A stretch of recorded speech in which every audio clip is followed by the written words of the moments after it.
사도신경으로 신앙 고백하심으로 화요일 아침 예배를 시작합니다. 나는 전능하신 아버지 하나님, 천지의 창조주를 믿습니다. 나는 그의 유일하신 아들 우리 주 예수 그리스도를 믿습니다. 그는 성령으로 잉태되어 동정녀 마리아에게서 나시고 본디오 빌라도에게 고난을 받아 십자가에 못 박혀 죽으시고 장사된 지 사흘 만에 죽은 자 가운데서 다시 살아나셨으며 하늘에 오르시어 전능하신 아버지 하나님 우편에 앉아 계시다가 거기로부터 살아있는 자와 죽은 자를 심판하러 오십니다. 나는 성령을 믿으며 거룩한 공교회와 성도의 교제와 죄를 용서받는 것과 몸의 부활과 영생을 믿습니다. 아멘. 다 같이 찬송가 341장 십자가를 내 가지고 함께 찬송하고 말씀 상고합니다.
오늘 아침 우리에게 주시는 하나님 말씀은 신약성경 요한복음 16장 19절에서 24절까지입니다.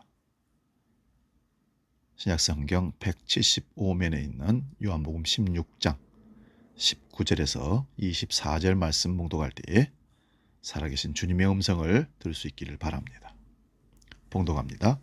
예수께서 그 묻고자 함을 아시고 이르시되 내 말이 조금 있으면 나를 보지 못하겠고 또 조금 있으면 나를 보리라 하므로 서로 문의하느냐?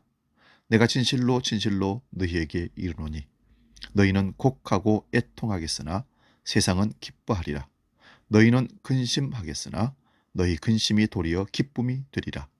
여자가 해산하게 되면 그때가 이르렀으므로 근심하나 아기를 낳으면 세상에 사람 난 기쁨으로 말미암아 그 고통을 다시 기억하지 아니하느니라.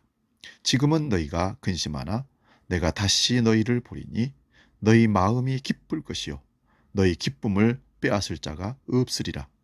그날에는 너희가 아무것도 내게 묻지 아니하리라. 내가 진실로 진실로 너희에게 이르노니 너희가 무엇이든지 아버지께 구하는 것을 내 이름으로 주시리라. 지금까지는 너희가 내 이름으로 아무것도 구하지 아니하였으나 구하라. 그리하면 받으리니 너희가 기쁨이 충만하리라. 아멘. 봉독한 말씀으로 근심이 기쁨으로 변할 것이다. 이런 제목으로 말씀을 상고합니다. 근심이 기쁨으로 변할 것이다. 모든 사람들은 근심과 염려, 걱정이 해결되므로 기쁨을 바라는 것이 사실입니다.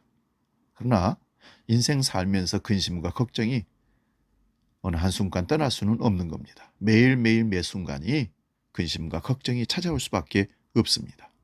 그럼에도 불구하고 기쁨으로 변할 것을, 예수 그리스도를 믿음으로 말미암아 소망 가운데 살아간다면 그 사람은 근심과 염려가 많은 세상이지만 그 속에서 하늘의 참된 기쁨을 누릴 수 있을 줄로 믿습니다. 예수님과 함께 예루살렘을 향해 가는 길에서 제자들은 아주 오늘 뜻밖의 말씀을 듣습니다. 너희들 가운데 한 사람이 나를 배신할 것이다. 베드로가 3번 나를 모른다고 할 것이다. 세상이 너희를 미워할 것이다. 어둡고 우울한 얘기입니다. 주님의 말씀은 메시아적인 통치를 기대했던 제자들에게 마치 찬물을 끼얹는 것 같은 말씀이었습니다. 급기야 예수님은 요한복음 16장 5절에서 나는 지금 나를 보내신 분에게로 간다. 그리고 16절에서는 조금 있으면 너희는 나를 보지 못할 것이다. 그러나 또 조금 있으면 나를 볼 것이다 라고 말씀하십니다. 점점 이해할 수도 받아들이고 싶지도 않은 말씀을 계속하십니다. 예수님의 말씀은 제자들의 이해를 넘어서는 말씀이었습니다. 우리는 경험하지 않은 것을 이해할 수 없는 한계를 갖고 있는 인간입니다. 그저 직면하여 받아들이거나 거절할 수 있을 뿐 우리는 이해한다는 게 상당히 어렵습니다. 종교학자인 루돌프 오토라는 사람은 성스러움 앞에 선 인간이 보이는 반응은 2가지라고 요약합니다. 하나는 신비함이고 또 하나는 두려움이라는 것입니다. 호렙산 떨기나무 불꽃 앞에 섰던 모세의 경우를 생각해 보면 그는 신기함과 두려움 앞에 서게 됩니다. 갈릴리 바다의 고기잡이였던 베드로가 예수님의 말씀을 통해 고기 잡는 대기적을 경험한 사건 이후에 요한복음 5장 8절에 보면 주님, 나에게서 떠나주십시오. 나는 죄인입니다. 고백하는 것도 같은 부류의 이야기입니다. 신비함과 두려움이 존재하는 것입니다. 제자들은 이제 낯선 두려움 앞에 서 있습니다. 조금 있으면 제자들이 주님을 볼 수 없을 것이고 또 조금 있으면 볼 수 있게 될 거라는 말씀 때문에 혼돈에 빠진 그들은 다시 요한복음 16장 20절에서 주님의 말씀을 듣습니다. 내가 진실로 진실로 너희에게 이르노니 너희는 곡하고 애통하겠으나 세상은 기뻐하리라. 너희는 근심하겠으나 너희 근심이 도리어 기쁨이 되리라. 우린 주님이 무슨 뜻으로 이 말씀을 하시는지 우리는 알지만 당시 예수님과 함께 동행했던 제자들은 아직 그 뜻을 알아차리지 못합니다. 머지않은 장래에 닥쳐올 예수님의 십자가 사건은 제자들의 마음을 찢어놓습니다. 2가지 측면에서 그러합니다. 하나는 예수님과 더불어 꿈꿨던 하나님 나라의 꿈이 좌절되는 자각 때문이고요. 다른 하나는 스승의 죽음 앞에서 자기들이 아무것도 할 수 없는 무능력자라는 것을 깨달았을 때 자책감 때문입니다. 주님은 그런 상황을 미리 내다보고 계십니다. 제자들이 애통하는 반면 세상은 기뻐할 것입니다. 여기서 세상은 하나님의 뜻을 거역하는 질서를 말합니다. 하나님을 가장 잘 안다고 자부하면서도 정작 하나님의 뜻을 거스르며 사는 성전 체제 하의 하수인들, 자기들의 체제에 균열을 일으켰던 예수를 제거하면 씨름을 덜 거라고 축배를 들었던 유대인들, 대제사장들, 서기관들. 그러나 그들은 정말 어리석은 사람들입니다. 그들은 살아계신 하나님을 염두에 두지 않습니다. 하나님의 어리석음이 인간의 지혜보다 낫습니다. 하나님의 약하심이 인간의 강함보다 강합니다. 그런 진실이 실체화되고 성취된 곳이 십자가입니다. 그러나 너희가 근심에 쌓여도 그 근심이 기쁨으로 변할 것이다. 이 놀라운 변화야말로 하나님의 역사입니다. 하나님은 눈물의 골짜기에서 샘물이 나오게 하신 분입니다. 우리가 입고 있던 슬픔의 상복을 벗기시고 기쁨의 나들이 옷을 갈아입히시는 분이 하나님이십니다. 지금 고난의 시간을 견디고 있는 분들은 이런 변화가 실감나지 않을지 모르겠습니다. 우리가 하나님 뜻에 확고하게 서 있다면 이런 기적을 보게 될 것입니다. 예수님은 이런 변화를 설명하기 위해서 해산하는 여인을 예로 듭니다. 21절 말씀입니다. 여자가 해산하게 되면 그때가 이르렀으므로 근심하나 아기를 낳으면 세상에 사람 난 기쁨으로 말미암아 그 고통을 다시 기억하지 아니하느니라. 아이를 많이 낳고 길렀던 우리 부모님 세대의 얘기를 들어보면 아이를 하나 낳고 얼마나 고통스러운지, 그런데 다음번에는 둘째를 못 낳을 것 같았지만 키우다 보면 또 둘째를 낳게 되고, 셋째는 못 낳겠다고 그 고통을 참을 수 없다고 생각했지만 셋째를 또 낳습니다. 해산하는 고통보다 아이들을 낳는 기쁨, 아이들이 보여주는 기쁨, 그것이 더 크기 때문에 또다시 아이를 출산하게 된다, 이런 말씀과 같습니다. 십자가의 길과 해산의 과정은 새로운 생명을 낳는다는 면에서 일치합니다. 세상의 아름다운 것들은 어쩌면 고통의 용광로를 거치지 않고는 결코 만들어지지 않습니다. 예기치 않게 찾아온 고통은 처음에는 사람을 어리둥절하게 하고 고통스럽게 만들지만 나중에는 차분히 자기의 삶을 돌아보게 만듭니다. 그리고 마침내 삶이 고마움이라는 사실과 자기 주변에 있는 모든 사람들이 얼마나 소중한 존재인지를 깨닫게 됩니다. 고통이라는 반갑지 않은 손님이 찾아올 때 잘 맞아들여 그 속에 숨겨진 복을 찾아낼 수 있는 분별력, 믿음이 필요합니다.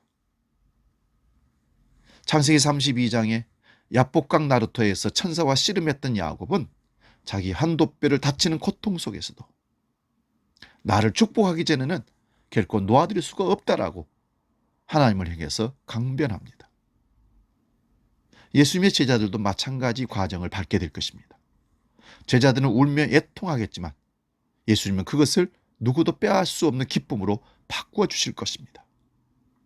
십자가는 절망의 심연처럼 보이겠지만, 모든 것이 끝났다고 생각했겠지만 사실 그것은 영혼으로 통하는 문이었습니다. 주님의 부활과 더불어 제자들은 완전히 새로운 존재로 거듭납니다. 누구도 빼앗을 수 없는 기쁨과 소망을 품고 사는 사람이 됩니다. 그 기쁨을 맛본 사람들은 이제 더 이상 자기 좋을 대로 살지 않습니다. 더 큰 세계에 접속한 자답게 삽니다. 일상적 근심이 없을 수는 없지만 그래도 세상 일에 시달려서 중심을 잃고 쓰러지지는 않습니다. 하나님이라는 중심과의 일치를 경험한 사람들은 자기 안에 거대한 기둥 하나가 생겼음을 알게 됩니다. 버팀목이죠. 그는 더 이상 땅의 인력에 속절없이 끌려가는 사람이 아니라 인력을 거스리는 하늘의 사람으로, 하늘의 은혜 가운데 끌려가는 사람으로, 성령의 사람으로 살게 될 것입니다. 골로새 3장 5절을 보면 그러므로 땅에 속한 지체의 일들 곧 음행과 더러움과 정욕과 약한 욕망과 탐욕을 죽이라. 탐욕은 우상 숭배이니라. 목표점이 달라진 것입니다. 예수님은 하나님의 뜻에 접속된 채 살아가는 모든 사람들이 무엇을 구하든지 주실 것이라고 말씀합니다. 본문 24절 말씀 봅니다. 지금까지는 너희가 내 이름으로 아무것도 구하지 아니하였으나 구하라 그리하면 받으리니 너희 기쁨이 충만하리라. 이 구절의 말씀을 성경의 맥락과 관계없이 받아들이면 우리는 우리가 바라는 모든 것은 구해도 된다는 오해할 가능성이 큽니다. 그렇지 않습니다. 우리는 하나님과 접속된, 하나님을 마음에 영접하고 살아가는 사람들은 구할 것을 함부로 우리 욕심을 채우는 것으로 구하지 않는다는 것입니다. 하나님이 우리 마음의 욕망을 다 아십니다. 그래서 절제하고 자제하고 하나님이 원하시는 것을 구하도록 우리를 이끌어 가십니다. 신앙생활이란 일종의 연금술 같은 것입니다. 슬픔과 근심이라는 재료로 기쁨과 감사의 삶을 빚는 사람이 된다는 것입니다. 주님을 철저히 믿을 때 그런 변화가 찾아옵니다. 사랑하는 여러분, 근심과 고통을 기쁨으로 바꿔주실 주님을 믿으십시오. 그리고 그분과 함께 성실하게 살아가십시오. 우리는 주님의 기쁨이 될 것입니다. 기도합니다. 살아계신 아버지, 슬픔이 변하여 기쁨이 되는 놀라운 은총의 기쁨을 누리기를 원합니다.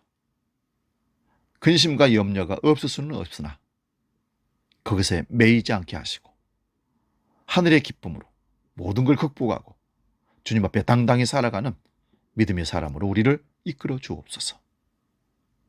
이제는 우리 주 예수 그리스도의 은혜와 아버지의 크고 놀라우신 사랑과 성령 하나님의 도우시고 인도하시는 크신 역사가 근심이 변하여 기쁨이 될 것을 기대하며 소망 가운데 주님과 동행하기를 원하는 모든 믿음의 식구들 머리 위에 영원히 함께 계시기를 간절히 축원하옵나이다.